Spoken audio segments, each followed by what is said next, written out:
მშვიდობისა იმერვიზიის ეთერშია ინფორმატორი დღეს პარასკევია და ინფორმატორის გუნდთან ერთად სტუდიაში ინგა ჯაჯანიძე მუშაობს. როდის დაიწყება სოფლის მხარდამჭერი პროექტით გათვალისწინებული სამუშაოების შესრულება? ჭიათურაში მარტის ბოლოს გახდება ცნობილი. ამ ეტაპზე ცნობილია, რომ პროგრამისთვის გამოყოფილი თანხა შარშანდელთან შედარებით ნაკლებია.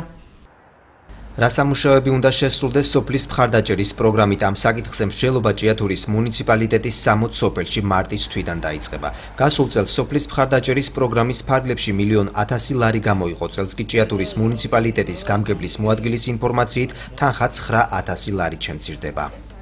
Წადია უგეთესი იქნებოდა რომ უფრო მეტი იყოს, მაგრამ ამ ეტაპზე სახელმწიფოს მეტი საშუალება ეთყობა არ აქვს. ძირითადი მიმართულებებია წყლის სისტემების მოწესრიგება, გზების მოწესრიგება, სარიტუალო დარბაზების მოწესრიგება. ეს არის ძირითადი ყოველწლიურად, ტრადიციულად ამ პრობლემების ირგვლივ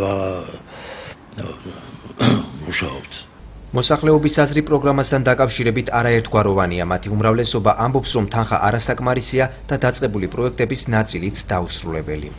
მოითხოვეს ახალგაზრდებმა, ხოდა გააკეთეს სპორტის ფეხბურთის მოედანი. მაგრამ გააკეთეს დასრულებული კი არ არის. არ გვეყო თანხაო და ნახევრად არის მისული. სასაფლაოზე დადგეს მცირე მოცულობისთვის, რომ წვიმის დროს და რამე იყოს შეიფარო თავი რა ადამიანებმა. არ არის შვილო, არ არის დასრულებული, კიდე ჭირდებათ. როგორ არა უკმაყოფილი დარბაზს ვაშენებთა და გვეხმარება სოფლის პროგრამა. უკმაყოფილო ვართ გზის მხრივ, უნდა გაკეთებულიყო და არ გაკეთდა, არ ამოვიდა ჩვენამდე. 3 კილომეტრი მაინც არის ჩვენს ქვემოთ დარჩენილი. გაკეთდა დარბაზი, მომთავრებული არ არის თანხებს ელოდებიან იქაც დასასრულებელი. კარგი არის, ცოტა მეტი რო იყოს თანხა უკეთესი იქნება. გამოყოფილი თანხიდან მნიშვნელოვანი არაფერი არ ჩანს სოფელში. საგულის ეკლესიაზე გაკეთდა შენობა. ორი ეკლესია და ორივეზე გაკეთდა შენობა. ამაზე ხალხი კმაყოფილია რა თქმა უნდა. დანარჩენი არაფერი გაკეთებული.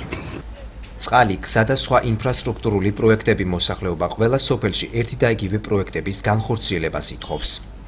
წყლის პრობლემა გვაქვს, კიდე ნახევარი მოიტანეს ისეთი შლანგები და ნახევარი მოსაწანია და არ გაკეთდა. საგუზეში მოერთა გზებიც დასახლეშია, თვითონ სოფელში უბნებში საუბნო გზებია დასახლეში. გასაკეთებელი. წყალი გასაკეთებელია გზასთან ერთად. ეს არის ჩვენ კუთხეში. გზას ველოდებით განსაკუთრებით, რომ გაკეთდეს. გზები არის ძალიან ცუდი, თუ გააკეთებენ მაგას მიაქცევენ ყურადღებას, კარგი იქნება.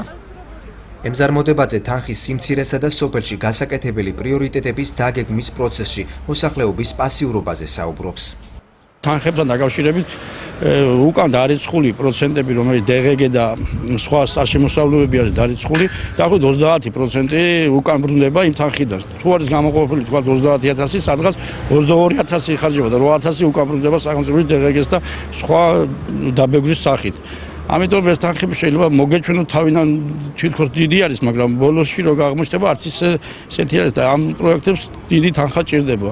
მოხდა კრებების ჩატარება სხვადასხვა სოფლებში. გაფრთხილებული ყველა იყო და ყველა შეეძლო მიეღო მონაწილეობა და განესაზღვრა თავისი სოფლის პრიორიტეტი. დაუსრულებელი პროექტების დასრულებას ელოდებიან სოფლის რწმუნებულები. წყლის პროექტი იყო დიდ კაცხში, თითქმის 2 წელიწადია გრძელდება, მაგრამ თანხა საკმარისი არ არის იმისათვის, რომ მთლიანად დამთავრებული იყო და წელსაც ალბათ ისევე გაგრძელდება ის, იმიტომ თითქმის უკვე მიყვანილი არის ბოლომდე დასასრულებელი რამოდენიმე ეტაპი სამუშაოში. ჭიათურის მუნიციპალიტეტის გამგებლის მოადგილის ინფორმაციით 2014 წელს სოფლის მხარდაჭერის პროგრამის ფარგლებში დაგეგმილი 150 პროექტი სრულად განხორციელდა. შარშა გეგმით რაც ჰქონდა, განსაზღვრული ყველა პროექტი დასრულდა. შარშა რაც იყო გათვალისწინებული, რომელი პროექტების დამთავრებაც და მაგრამ გარკვეული თანხები დარჩა. ნაშთები, რომელიც წელს დაემატება ახალ თანხას და დაიხარჯება წელს. ჭიათურის მუნიციპალიტეტის გამგებლის მოადგილის განცხადებით, ჭიათურის მუნიციპალიტეტის გამგებელი სოფლის მხარდაჭერის პროგრამის ფარგლებში მოსახლეობასთან შეხვედრებს და მათთან ერთად მთავარი პრობლემების გამოვლენას გეგმავს. ახალი რეგულაციები, ასოცირების ხელშეკრულება და ევროპული ბაზრის ხიბლი. ნახეთ ნათია ხვედელიძისა და გიორგი ჯავახიშვილის რეპორტაჟი თემაზე ქალი და ფერმერული მეურნეობები. ლამარა ჩიხელიძე მეფუტკრეობით 15 წლის წინ დაინტერესდა. ამბობს, რომ ფუტკართან მუშაობა საინტერესო და სასარგებლოა. თავარია, რომ შრომა ფუტკარის მსგავსად არ უნდა დაგეზაროს. ფუტკარი თვითონ არის რაღაც ღვთაებრივი მწერი, რომელიც თვითონ შრომობს და შენ მოაქვს პროდუქცია შენი შრომის გარეშე.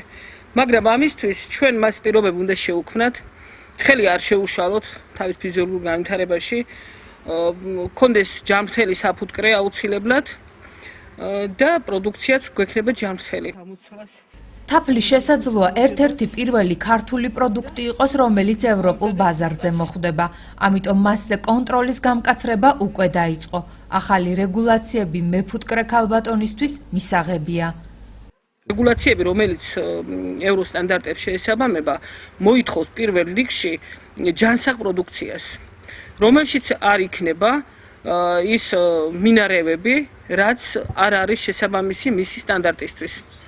ამავე დროს ფუტკარის თვითონ საფუტკრე უნდა იყოს ჯანმრთელი, სწორად მართვადი, ასე ვთქვათ, მისი მკურნალობის თუ მოვლა შენახვის პირობებით გათვალისწინებით, როცა პროდუქციას მივიღებთ, ის მისი შენახვის პირობებსაც მნიშვნელობა აქვს. ყველაზე დასარეგულირებელი იცით რა არის, რომ ჩვენ ფუტკარს რა დროს უნდა ვუმკურნალოთ, რა პრეპარატით უნდა ვუმკურნალოთ და როდის შემდეგ აღარ უნდა ვუმკურნალოთ იმის გამო, რომ როცა ღალიანობას იწყებს და მაგას შეაქვს საფუტკრეებში სასურსათო თაფლი, იმ დროს წამლის მიცემა არ შეიძლება. ლამარა ჩიხელიძე ევროკავშირთან ასოცირების ხელშეკრულებას დადებითად უყურებს და საკუთარი აზრი იმის შესახებ, თუ რა შედეგს მოუტანს ფერმერს ასოცირების ხელშეკრულებით ნაკისრი ვალდებულებები მკაფიოდ ჩამოყალიბებული აქვს. ძალიან ბევრი თაფლი არის ახლა ქვეყანაშიც და აი ჩვენს რაიონშიც, რომელსაც ვერ ყიდიან. არ იყიდება. ამიტომ წარმოებასაც აღარ აინტერესებთ იმდენად, რომ აწარმოონ, იმიტომ რომ თუ არ გაიყიდა, ეხა ხარჯები გაწია და ვერ გაყიდა, ზარალზე მიდის. ამიტომ ეს შეუწყობს ხეს თვითონ დარგის განვითარებას ძალიან ევროპის ბაზარი და თითოეული მეფუტკრის ფინანსურ მდგომარეობის გაუმჯობესებას და თან კიდევ ამასთან ერთად ვისწავლეთ ჩვენ ევროპის დონეზე ვივიღებთ განათლებას იმისას, რომ ჩვენ როგორი მეწარმეები უნდა ვიყოთ. ლამარამ საკუთარ მეურნეობაში თხილის ბაღიც გააშენა. ის შემოტანილი ტენს მიჩვეული თხილები ჩვენთან ნაკლებად ეფექტური არის. ვერ ეგუება ჩვენს გვალვიან პირობებს. ამიტომ ჩვენ თვითონ ჩვენი ძველი ტრადიციული ჯიშები რაც არის ჩვენთან, შეგუებული იმ გვალვიან პირობებს, როგორც სანაშენე მეურნეობა, გვაქვს ამონაყარები და ამ ამონაყარებს ვთხrit და გადავიტანთ ჩვენ სასურველ ადგილზე, რომ გაკეთდეს კარგი პლანტაცია. თხილის გარდა მის ბაღში ველური ხურმის საძირეცაა. ლამარა მეურნეობის გაფართოებას გეგმავს და ამისთვის სადემონსტრაციო ნაკვეთი უკვე მზად აქვს, სადაც ხურმის გარდა კიდევ რამდენიმე სხვა ჯიშის ხილის დარგვას აპირებს. პერსპექტივაში კი ბიომეურნეობის გაკეთებაა. მეც და ჩემს ოჯახსაც გაუჩნდა სურვილი იმისა, რომ ჩვენ გქონდეს ჩვენი საკუთარი წარმოება. ჯერ იმიტომ, რომ ვაჩვენოთ ჩვენს ბენეფიციარებს, როგორ შეიძლება იცხოვროს ადამიანმა ლაღად სოფელთან ერთად. სადაც არ ფიქრობ, რა ვჭამო, სად ვიყიდო, ან როგორი იქნება, რომ ვიყიდო. აი აქედან გამომდინარე, ვაპირებთ იგივე თხილის, იგივე ჩიმის, ხურმის, იგივე კენკროვანი კულტურების გაშენებას ვაპირებთ. ლამარა ჩიხელიძე დილით ბაღში მუშაობას რომ დაასრულებს, შემდეგ სამსახურში მიდის. ის ჭიათურაში ფერმერთა მომსახურების ცენტრის დირექტორია, სადაც ყველა დაინტერესებულ პირს კონსულტაცია უნდა გაუწიოს და ფერმერული მეურნეობის განვითარებაში დაეხმაროს. ამბობს, რომ ჭიათურაში ბევრი ქალია ფერმერული მეურნეობით დაინტერესებული. ნუ გააცდენენ დროს, ნუ დაიზოგავენ ენერგიას, მიიღონ ინფორმაცია და თავისი რესურსის შესაბამისად დაიწყონ ბიზნესი. საკონსულტაციო სამსახურებთან ერთად ამოირჩიონ თავიანთი ბიზნესი. სტიქიურად ნუ დაიწყებენ, იმიტომ რომ ყველა ბიზნესი, რომელსაც იწყებს სტიქიურად და არიცი აქ დაწყებული, ბოლოში რას მოგცემს, ეს მერე შეგძულდება, დაანებებ თავს და ზარალი იქნება თავისთავად. დალიდა პატაძე დამწყები ფერმერია. მას საკალმახე მეურნეობა აქვს და საქმიანობაში მეუღლე ეხმარება. რჩევებს კი გამოცდილი ფერმერისგან, ლამარა ჩიხელიძისგან იღებს. პირველი ინტერესი უნდა და სიყვარული უნდა გქონდეს საქმის, რასაც იწყება. მე მაგალითად ეს ჩემი თევზები მიყვარს ახლა. ხალისთვის ძალიან რთულია და დროც დიდი სჭირდება, მაგრამ ხალი მაინც უფრო ძლიერია ამ საკითხში მამაკაცთან შედარებით. თითქმის დილიდან საღამომდე სულ ყურადღება უნდა, 4ჯერ იკვება უნდა. ყოველ 3 საათში ღამესაც კი დგებით ხოლმე რომ წყალი არ შეუწყდეს და თუ არა იყო ისე გქონდა შემთხვევა რომ 4000 ცალი ლიფშიტა დაგვეღუპა. ლამარა ჩიხელიძეს არჩევანი უკვე გაკეთებული აქვს და ევროკავშირთან ასოცირების ხელშეკრულების ამოქმედების პარალელურად საკუთარ საქმეში ის უფრო ეფექტურ შედეგებს ელოდება. ადამიანის უფლებათა დაცვის კომიტეტმა 2015-2016 წლების სამოქმედო გეგმა საქართველოს მთავრობის საერთაშორისო და სამოქალაქო საზოგადოების წარმომადგენლებს გააცნო. ეკაბესელიას თქმით, დოკუმენტი წინასწარ ჩატარებული კვლევების შედეგად სტრატეგიულ მიზნებს შემდეგი მიმართულებებით განსაზღვრავს: კანონშემოქმედება, ზედამხედველობა, კომუნიკაცია და შიდა ორგანიზაციული განვითარება. რამდენიმე თვის განმავლობაში ევროკავშირის და გაეროს მხარდაჭერით კომიტეტმა 2015-16 წლის გეგმა დასახა, რაც გულისხმობს, რომ გააქტიურდება და გაძლიერდება საკანონმდებლო საქმიანობა, საზედამხედველო საქმიანობა, რაც გულისხმობს მონიტორინგს პარლამენტთან ანგარიშვალდებული ინსტიტუტების და უწყებების, ეს არის რეკომენდაციების შესრულება, ასევე იქნება პრიორიტეტი სამოქალაქო ინტეგრაცია და კომიტეტის საზედამხედველო ფუნქციები, რომელიც რეგიონებში გასული ცდომებთან ერთად გულისხმობს სპეციალურ თემატურ საკითხებზე საკომიტეტო მოსმენების ჩატარებას. ყველა მიმართულებით 4 ძირითადი პუნქტია გამოყოფილი, ეს არის კანონშემოქმედებითი, საზედამხედველო, საზოგადოებასთან ურთიერთობის და შიდა ორგანიზაციული სტრუქტურული გაძლიერება. ეს ემსახურება პარლამენტის როგორც ინსტიტუციურ გაძლიერებას, ასევე ადამიანის უფლებების მაღალ სტანდარტებს. სახალხო დამცველი ძალიან პოზიტიურად აფასებს იმას, რომ ადამიანის უფლებათა დაცვისა და სამოქალაქო ინტეგრაციის კომიტეტმა შეიმუშავა მისი 2 წლიანი პრიორიტეტები, სადაც განსაზღვრული არის კომიტეტის საქმიანობა, როგორც კანონშემოქმედებითი საქმიანობის კუთხით, ასევე საზედამხედველო საქმიანობის კუთხით. ჩვენთვის სახალხო დამცველისთვის კიდევ უფრო მნიშვნელოვანია ეს დოკუმენტი, ვინაიდან დოკუმენტის დიდი ნაწილი ეხება საქართველოს სახალხო დამცველის აპარატისა და ადამიანის უფლებათა დაცვის კომიტეტის საქმიანობას, კერძოდ სახალხო დამცველის ანგარიშების მოსმენას, სახალხო დამცველის რეკომენდაციების შესრულებას და იმ საკანონმდებლო წინადადებების განხილვას, რასაც სახალხო დამცველი აპირებს, რომ წარადგინოს 2 წლის განმავლობაში კომიტეტში და ერთ-ერთი ძალიან მნიშვნელოვანი წინადადება იქნება სახალხო დამცველის ინსტიტუციურად კიდევ უფრო გაძლიერება. ინფორმატორში რეკლამის დრო არ გადართოთ, ეთერში მალე დავბრუნდებით.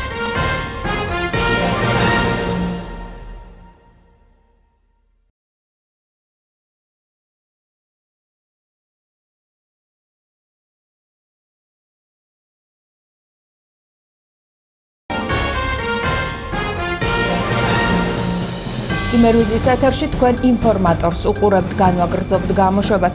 ქართველი საზოგადო მოღვაწის აკაკი წერეთლის საიუბილეო წელთან დაკავშირებით წლის განმავლობაში საქართველოს მასშტაბით განსახორციელებელი სხვადასხვა სახის ღონისძიებები იგეგმება. ღონისძიებების ეფექტურად ჩატარების მიზნით შექმნილია სპეციალური კომისია. ქართული მწერლობის კლასიკოსის აკაკი წერეთლის სახელობის სახელმწიფო მუზეუმს საჩხერის მაჟორიტარი დეპუტატი, საქართველოს კულტურისა და ძეგლთა დაცვის მინისტრის მოადგილეები, საქართველოს რკინიგზისა და სხვადასხვა სფეროს წარმომადგენლები ესტუმრდნენ. შეხვედრა აკაკი წერეთლის საიუბილეო მზადებისადმი იყო მიძღვნილი, სადაც განხილული იყო იუბილეს ფარგლებში 2015 წელს განსახორციელებელი ინფრასტრუქტურული, საგამომცემლო, კულტურული და სხვა ღონისძიებები. იგეგმება მთელი რიგი ღონისძიებები, სადაც ჩართულია როგორც ადგილობრივი თვითმმართველობა, ასევე რა თქმა უნდა მთავრობის დონეზე კულტურის სამინისტრო და ბუნებრივია საჭიროა გარკვეული ინფრასტრუქტურული პროექტების განხორციელება, იმისთვის რომ საჩხერის მუნიციპალიტეტი იყოს მზად ამ ღონისძიებისთვის, ამიტომ კომპლექსურად მთავრობის დონეზე კომისიის, ასე ვთქვათ, ფორმატით მოხდება ამ ღონისძიებების დაგეგმვა, შესაბამისი პროექტების განხორციელება და მათ შორის, რა თქმა უნდა, ის კულტურული ღონისძიებები, რომელიც უნდა აღინიშნოს ღირსეულად, როგორც აკაკის შეფერის, შეიძლება იყოს საბოლოო ჯამში დასკვნითი თბილისში, მაგრამ რა თქმა უნდა, საჩხერემ უნდა უმასპინძლოს არაერთ სტუმარს, როგორც ქვეყნიდან, ასევე საზღვარგარეთიდან. დღეს არის აი ზუსტად ის ღონისძიება, რომელიც განსაზღვრავს რა უნდა გაკეთდეს რესპუბლიკის მასშტაბით, რა უნდა გაკეთდეს რაიონის მასშტაბით.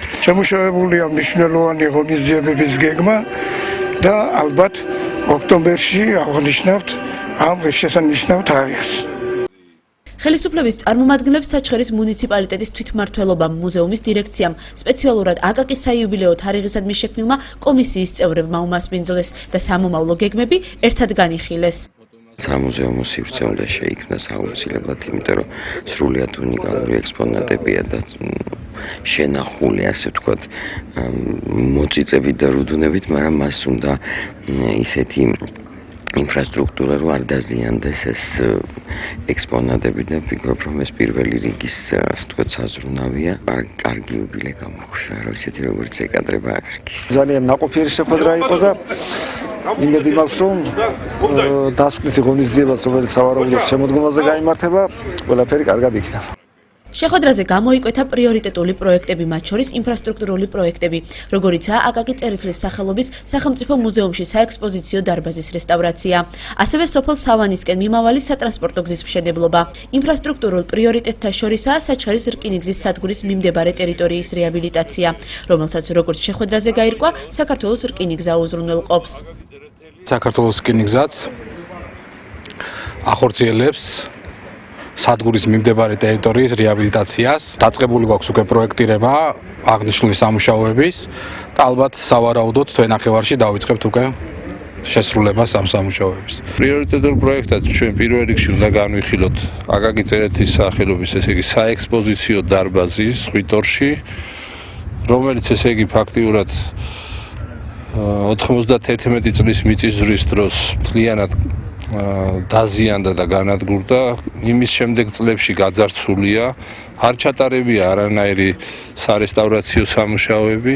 საკმაოდ სერიოზული პროექტია, რომელიც ფაქტიურად გადარჩენას მოითხოვს ამ ეტაპზე და სავანის გზა, აკაკის ძიძისეული სოფელი არის, სადაც ესე იგი ამ ღონისძიებასთან დაკავშირებით უნდა მოწესრიგდეს ეს გზა, უნდა დაიგოს საგზაო დეპარტამენტი აქტიურად მუშაობს, გვეხმარება ძალიან.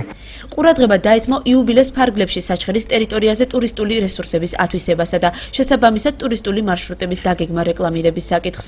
სტუმართა შორის იმყოფებოდა თესეუს ასისტენტ პროფესორი გეოგრაფი გიორგი დვალაშვილი, რომელმაც შეკრებილ საზოგადოებას საჩხერის ტერიტორიაზე ახლახანს აღმოჩენილი კარსტული მღვიმის შესახებ უამბო და მასზე აკაკის სახელის მინიჭების იდეა განიხილა. მან დღის განმავლობაში ადგილობრივ ხელისუფლებასთან ერთად მღვიმეც მოინახულა. ეს მართლაც დამთხევა საინტერესო აღმოჩნდა, რომ გუშინ ჩვენ საჩხერის მუნიციპალიტეტის ტერიტორიაზე შემთხვევით დაზვერვით სამუშაოებს ვაწარმოებდით იქაური ტერიტორიებისა და ნახეთ კარსტული მღვიმე. და ეს კარსტული მღვიმე აქამდე სახელს არ ატარებდა და ჩვენ გვინდა ეს კარსტული მღვიმე დავაკავშიროთ აკაკი წერეთლის სახელთან მუნიციპალიტეტის ტერიტორიაზე არსებული მარშრუტის გარდა გვინდა დავგეგმოთ ესეთი საინტერესო ექსპედიცია კავკასიონზე, სადაც დღესდღეობით ჯერჯერობით არის შეუსწავლელი ტერიტორიები და ჩვენ გვინდა ერთ-ერთ საინტერესო ობიექტს მივანიჭოთ აკაკი წერეთლის სახელი. აკაკის სახლ-მუზეუმში სტუმრობის შემდეგ ხელისუფლების წარმომადგენლებმა საჩხერის მხარეთმცოდნეობის მუზეუმი მოინახულეს, სადაც ახლო მომავალში აკაკის დედისეული ბაღის რესტავრაცია იგეგმება. გაუკეთდა რესტავრაცია სვიმონ წერეთლის სასახლეს და ჩვენი მუზეუმი უნდა გადავიდეს იქ. შესაბამისად აქ იქნება აკაკის დედისეული ბაღის რესტავრაცია, გაიხსნება აკაკი წერეთლის სახელმწიფო მუზეუმის გალერეა, სადაც აკაკის შემოქმედება იქნება დეტალურად წარმოდგენილი ფოტოსურათებისა და ტილოების მიხედვით და ჩვენთვის კარგია ის, რომ ჩვენი საკუთარი მემორიალური მუზეუმი გვექნება. მუნიციპალიტეტში არის აკაკიობის აღსანიშნავი კომისია შექმნილი და საჭიროა რომ სამთავრობო დონეზე შეიქმნას ეს კომისია და რათა ერთ მექანიზმად ესე ვთქვათ მოხდეს მუშაობა მთელი საქართველოს მასშტაბით. აკაკი წერეთლის საიუბილეო მზადებისადმი მიძღვნილ დღეს საჩხერეს იმერეთის მხარის ახლად დანიშნული გუბერნატორი გივი ჭიჭინაძე მოადგილესთან ერთად ესტუმრა, რომლებიც საჩხერის კინოშენობაში აკაკის გარდაცვალების 100 წლისთავისადმი მიძღვნილ ლიტერატურულ მუსიკალურ ღონისძიებას დაესწრნენ. და ძალიან დიდი პატივია ჩვენთვის, რომ აკაკის ფენომენი არის უნიკალური მოვლენა ჩვენი ქვეყნისთვის და არა მარტო ჩვენი ქვეყნისთვის. აკაკის დიდი პოეზია აღიარებულია მთელი სოფლიოს მიერ და ჩვენთვისაც დიდი სიხარულია, რომ უამრავი ქვეყნიდან ჩამომზადდება აქ სტუმრები ჩვენი და გაიზიარებენ იმ აკაკის მადლს, რაც ჩვენ გვაქვს და ითუმეტეს საჩხერლებს აქვს. ჩვენი მხრიდან, სამხარეო ადმინისტრაციის მხრიდან დიდი მხარდაჭერა აქვს და იქნება ასე ყოველთვის. როგორც საჩხერის მუნიციპალიტეტს, ისე 12 მუნიციპალიტეტს, რომელიც ჩვენ შემადგენლობაში არის, იმერეთის შემადგენლობაში. საჩხერის კინოს შენობაში გამართული ლიტერატურულ მუსიკალური კომპოზიცია სახელწოდებით მოკვდავობიდან უკვდავებამდე მუნიციპალიტეტის კულტურის სამსახურის ორგანიზებით მოეწყო. საღამო აკაკის შემოქმედებაზე იყო აგებული.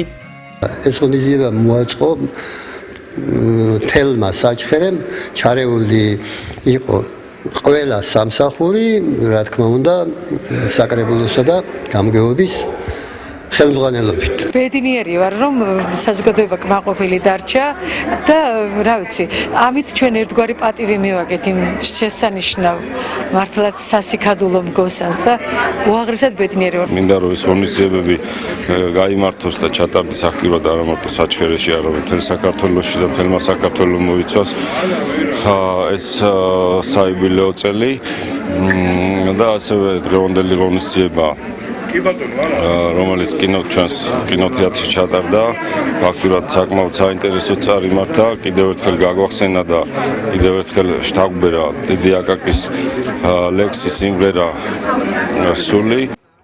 ქართველი პოეტის, მწერლის, პუბლიცისტისა და საზოგადო მოღვაწის საიუბილეო 2015 წელთან დაკავშირებით წლის განმავლობაში საქართველოს მასშტაბით გასატარებელი სხვადასხვა სახის ღონისძიებები იგეგმება. მათ შორის საფინალო ღონისძიება, რომელიც როგორც ადგილობრივ ხელისუფლებაში ამბობენ, სავარაუდოდ თბილისში გაიმართება. ჭიათურაში სამთო გამამდიდრებელი კომბინატის მთავარ სამმართველოსთან გაიხსნა სურსათის მაღაზია, რომელიც ჯორჯიან მანგანეზის თანამშრომლებს განსაკუთრებული პირობებით მოემსახურება. მომსახურების პრინციპი გულისხმობს შეღავათიან ფასებს და კვების პროდუქტების ეგრეთ წოდებული კრედიტით გაცემას. ახლად გახსნილ მარკეტში ლენტი ჯორჯიან ამერიკან ელოიზის გენერალურმა დირექტორმა ველվել ლოზინსკიმ და ჭიათურის ჯორჯიან მანგანეზის სამთო გამამდიდრებელი კომბინატის გენერალურმა დირექტორმა აკაკი გურჯიძემ გაჭრეს. გახსნის ცერემონიალს ადგილობრივი ხელისუფლების წარმომადგენლები ესწრებოდნენ. ჩვენ ძალიან მოხარულები ვართ, რომ შევძელით დღეს გაგვეხსნა ეს მაღაზია. ვცდილობთ სწრაფი რეაგირება მოვახდინოთ იმაზე, რაც ხდება. გვესმის, რომ დღეს რთული პერიოდია და სტაბილურობის კურსი უფრო მეტია საჭირო. ჩვენ გვინდა, რომ ჩვენს თანამშრომლებს შეეძლოთ შედარებით კონკურენტული ფასებით და უპროცენტო გადახდითი სარგებლობა. თავისი სახელფასო ბარათის საშუალებით შეიძინონ პირველადი მოხმარების პროდუქტი. იმისთვის, რომ ხალხს გაუადვილდეს ყოფა რთული დროა და უნდა დავეხმაროთ ყველას. პირველი მყიდველი აკაკი გურჯიძე იყო. სუპერმარკეტი ჯორჯიან მანგანეზის თანამშრომლებს განსაკუთრებული პირობებით მოემსახურება. აქ მაღაროს თანამშრომლებს პროდუქტის შეძენა შეღავათიან ფასად შეეძლებათ. იმოქმედებს ასევე ეგრეთ წოდებული კრედიტიც მაღაროელებს თანხა ხელფასის დარეცხვის შემდეგ სახელფასო ბარათიდან ავტომატურად ჩამოეჭრებათ. კომპანია აიღო ვალდებულება, რომ თავის თანამშრომლებისათვის რაღაც შეღავათი მიეცა. ზეითად წარმოდგენილია მაინც პირველადი მოხმარების არა მარტო პროდუქტი, მართლაც მისაღებია ფასები, იმის დამიხედვით თუ რო ფასები არის დღეს ქალაქში და რა თქმა უნდა ჩვენი თანამშრომლებისთვის განსხვავებული ფასებია. სამუშაო რეჟიმში შევეცდებით, რომ კიდევ მეტი განსხვავება იყოს გასაყიდ ფასსა და ჩვენ თანამშრომლის საკიდელ ფასებს შორის, იმიტომ რომ ჩვენი მიზანი, კომპანიის მიზანი არის ის, რომ რაც შეიძლება მეტად დაუდგეს თავის თანამშრომლის ოჯახებს. გვერდით ყველაზე კარგი სიახლე და დიდი სიახლე ის არის, რომ მე თვითონ გავხდი პირველი მყიდველი, არ ჭირდება არავის არც ბანკის საბარათე, მხოლოდ საკმარისია თანამშრომლობის მოწმობა წარადგინოს და ეს იქნება ასრულიად უპროცენტო თანხა, რომელსაც შემდგომ ხელფასზე დაექვითება. რა თქმა უნდა, გარკვეულ შეზღუდვა წვას ალბათ თვითონაც გაიკეთებენ თანამშრომლები, იმიტომ რომ გადაჭარბებაში არ მოვიდნენ, მაგრამ იმედია რომ ფასების კონტროლი იქნება ყველა ვარიანტში ჩვენი მხრიდან და მომხმარებელი ყოველთვის ალბათ მოყოფილი დარჩება. განსაკუთრებით დიდი განსხვავება იქნება რძის პროდუქტებზე, პურის პროდუქტებზე და ხორცის პროდუქტებზე, რომ ამ რაღაც სიტუაციაში ჩვენმა თანამშრომლებმა იგზნონ გარკვეული შეღავათი. მაღაზია კომპანია Unfood Service-მა გახსნა, რომელიც ჯორჯიან მანგანესთან 2 წელია თანამშრომლობს. მომხმარებლები განსაკუთრებით დაბალ ფასად შეიძენენ კომპანიის მიერ წარმოებულ რძის პროდუქტებს, საკონდიტრო ნაწარმს, შაქარს და პირველადი მოხმარების აუცილებელ პროდუქტებს. დღეს გაიხსნა შეფასია Unfood Service ჭიათურაში, არის სპეციალური პირობები და ფასები GM-ის თანამშრომლებისათვის, რაც გულისხმობს იმას, რომ GM-ის თანამშრომლები როდესაც ადგილზე მოვლენ და დასჭირდებათ პროდუქტის შეძენა, მათთვის იმოქმედა სპეციალური ფასი, მათ აქვთ სპეციალური საბარათე ბარათები, რომელზედაც არის მათი ფასდაკლებისთვის თავიანთი ხელფასის ნახევრის ლიმიტით შეუძლიათ მათ მოვიდნენ ადგილზე, შეიძინონ ჩვენი პროდუქტი, რომელიც წარმოდგენილია. ხოლო არსებობს ასევე თავისუფალი ფასები, რომლებიც ნიშნავს იმას, რომ ჩვეულებრივ მოქალაქეებს შედარებით სხვა მაღაზიებთან ასევე იაფად შეუძლიათ იყიდონ ჩვენი პროდუქცია შეიძინონ, მაგრამ GM-ის თანამშრომლებზე კონკრეტულად გარკვეული შეღავათები არსებობს. ეს მაღაზიაში ჩვენი პროდუქტებია წარმოდგენილი, ეს არის ჩვენი წარმოების ლიმონათები, ჩვენი წარმოების ხორცს პროდუქტები, ჩვენი წარმოების ფუნთუშეული და ჩვენი წარმოების ასევე რძის პროდუქტები.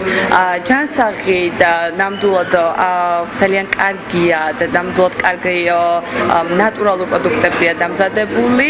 ამჟამად მენეჯმენტი კიდევ ყალიბდება, ჩამოყალიბების პროცესშია, დაახლოებით 15 ადამიანამდე იმუშავებს არსებულ მაღაზიაში ადამიანები. ჭიათურლებს აქ პროდუქტის შეძენა საბაზრო ფასთან შედარებით დაბალი ტარიფით შეეძლებათ. GM-ის თანამშრომლებთან მომსახურება ხდება ბარათებით, მათ დაურიგდებათ ბარათები განცხადების სახით შეავსებენ და მე დაურიგდებათ ბარათები და დაუწესდებათ ლიმიტი. ეს თვითონ ადგენენ ამ ლიმიტს, შემდეგ მობრძანდებიან ბარათით და ამ ლიმიტზე რაც არის თანხა, იმ თანხის ოდენობის შეუძლიათ გადაიხადოთ.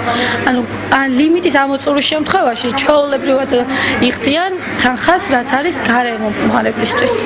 ფასდაკლება შეიძლება გააჩნია პროდუქცია, შეიძლება იყოს 40%, ფასდაკლება შეიძლება 30%. ღიურად მოემსახურება 4 კონსულტანტი, 3 კონსულტანტი უფრო სწორად და 1 მოლარე.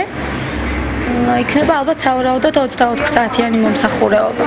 ჩვენთან იქნება აბსოლუტურად ახალი პროდუქცია, ყოველდღიურად იქნება ყველაფრის კონტროლი, ვადების კონტროლი. კადრებში დამიბარეს და სადღაც 1 კვირის წინ ავიღე უკვე ეს ბარათი და შესაძლებელია რომ გამოიყენებ ფასდაკლებები არის და გამოიყენებ გარკვეული თანხას, რომელსაც გადაიტან ხელფასიდან აი ამ ბარათზე მოხვალ და გამოიყენებ მაღაზიაში.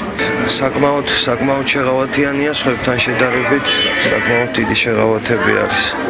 ანალოგიური სუპერმარკეტის გახსნა იგეგმება ითხვისისა და შუქრუთის მაღაროებზე. საჩხერეში სტუდია გუთანის მიერ გადაღებული ფილმის მიწის სჯულის ჩვენება გაიმართა. სტუდია გუთანის შემოქმედებითმა ჯგუფმა ფილმი მიწის სჯული 2010-2011 წლებში ამერიკის შეერთებულ შტატებში გადაიღო. ფილმში აღწერილია ქართველი ემიგრანტების ცხოვრება სამშობლოდან შორს უცხო მიწაზე. სტუდიის მთავარი რედაქტორი ამბობს, რომ ფილმის პრემიერა საჩხერეში გასულ წელს გამართეს, თუმცა მათი სურვილია მიწის სჯული ყველა ოჯახში შევიდეს და ყველამ ნახოს ფილმში მოთხრობილი რეალური ამბები. რამდენად მესეჯიც ისაა, რომ ჩვენ 11 შტატი მოვიარეთ ამერიკაში უშუალოდ. ესეთი ტაქტიკა ვუჩიეთ, კამერას დავუდევდით ხოლმე, მეუნდებოდით ხოლმე, აი, ეხლა ჩათვალე რომ ჩვენ გავდივართ, კამერა ჩართულია და ელაპარაკები შენი ოჯახის წევრს, რომელიც არ გინახავს, თქვა 15 წელი.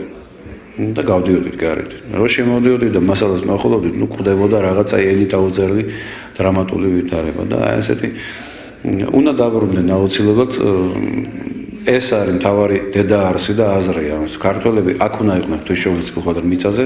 მიწის სჯულის საქართველოს კათოლიკოს პატრიარქის ლოცვა კურთხევით გადაღებული მათი მეხუთე ფილმია, რომელიც საქართველოს ქართველებს, ქართულ კულტურასა და რელიგიას ეძღვნება.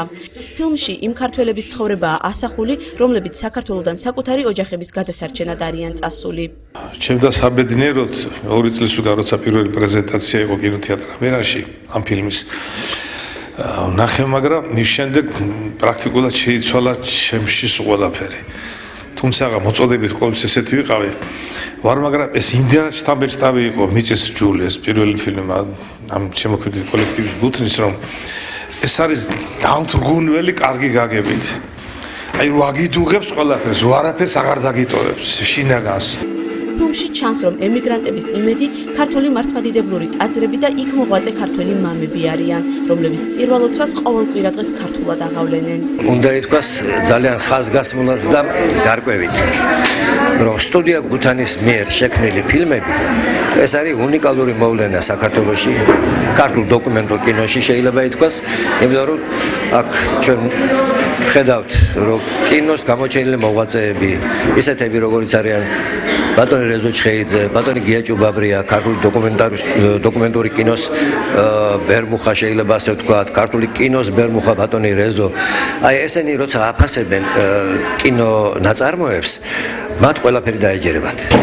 ფილმის ჩვენება საჩხერის მუნიციპალიტეტის საკრებულოში გაიმართა, რომელსაც ადგილობრივი ხელისუფლების წარმომადგენლები და პედაგოგები ესწრებოდნენ. პირველად შევხვდი დღეს ბატონ ზვიათს. მოგეხსენებათ, 1 წელია უკვე გასული, რაც მე რესურს ცენტრის უფროსი ვარ და მართალი რომ გითხრათ, აი როგორც ნათქვამია, საქმე მან გამოგაჩინოს, მე დღეს გავიგე ბატონი ზვიადის საქმიანობის შესახებ.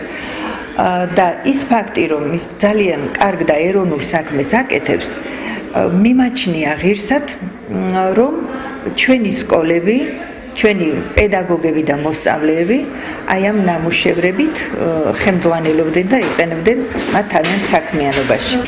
სულიდან ხორცამდე შემძრა ამ ფილმის ჩვენება, მართლაც ემოციის გარეშე არ შეიძლება ამის ყურება. მე დიდი ხანია თანამშრომლობ სტუდია გუთანთან, არ ვარ ახალი დირექტორი ვარ, ანუ მოვყვები ძველიდან. ძალიან ახლაც კოლაჟი რომ ვნახეთ, სრემლები მდიოდა თვალებიდან. ფილმის ჩვენება საჩხერის მუნიციპალიტეტის გამგეობის ინიციატივით გაიმართა. ჭიათურის ანდრია პირველწოდებულის მართლმადიდებლურ სკოლაში ანა კალანდაძის 90 წლის იუბილესადმი მიძღვნილი ღონისძიება გაიმართა. ლურჯ მწვერვალებს ქარი რძისფერ მისელში ხვევდა. ეს ლექსი და მისი ავტორიც ყველა ბავშვისთვის ცნობილია და საყვარელი. ჭიათურის ანდრია პირველწოდებულის სახელობის მართლმადიდებლურ სკოლაში პოეტის ხსოვნისადმი მიძღვნილი ღონისძიება გამართეს. ქართველი საბავშვო პოეტი ანა კალანდაძე 90 წლის გახდებოდა. ჩვენ ავიღეთ აი სულიერებასთან და ზნეობასთან ერთად აუცილებლად ესეთი გეზი ავიღოთ, რომ პოეზია უნდა იცოდეს მოსწავლემ. ეხლა ანა კალანდაძე, შემდეგ მარიკა ბარათაშვილი, ეთერი ჯიშკარიანიც გვინდა გავიხსენოთ, იმიტომ რომ ეს მარტო გაკვეთილი არ არის, ეს არის მათი ცხოვრება. ეცნობიან ასე, როგორ შეიძლება ანა კალანდაძე არ იცოდეს პატარა ბავშვმა თუ გინდა და თქვენ ნახეთ, რამდენი ლექსი იცის ბავშვმა ანა კალანდაძის. ესე იგი ანა კალანდაძე თვითონ გაითავისა ყველა მეხუთე კლასის მოსწავლე. დასაფასებელი იმიტომ არის, რომ ეს არის მხოლოდ 1 კლასი. მოსწავლეებმა პედაგოგებთან ერთად ხელოვნების გაკვეთილზე გადაწყვიტეს, რომ ანა კალანდაძის შემოქმედებისადმი მათი სიყვარული საკლასო ოთახს უნდა გასცდენოდა. ანა კალანდაძე მართლაც 60 წელზე მეტი ემსახურებოდა ქართულ კულტურას, მან თავისი სიტყვა თქვა ქართულ პოეზიაში, ამიტომ მადლილმა ქართველმა ერმა აღიარა მისი ღვაწლი და მან მოსამკელიც მოიგო ქართული პოეზიის დედოფლად აღიარეს. ამიტომ გადაწყვეტილი მქონდა ყოველთვის ვთილობ უბრალოდ ბავშვებისთვის ხელოვნების გაკვეთილზე ვესაუბრა მის შემოქმედებაზე, მის ღვაწლზე, მის ამაგზე ქართული პოეზიის ისტორიაში და ამიტომ დღევანდელი ჩვენი საღამოც მიუძღვენით მის საიუბილეო თარიღს და მე ბედნიერი ვარ.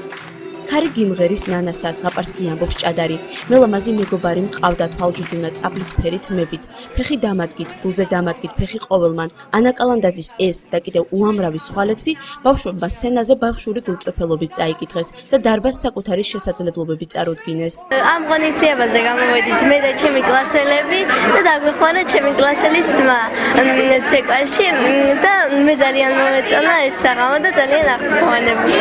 ანა კალანდაძის შემოქმედება ძალიან მომწონს. მე დღეს ძალიან გამხიარულდი და მე ვცეკვავდი მთიულურს და ქართულს.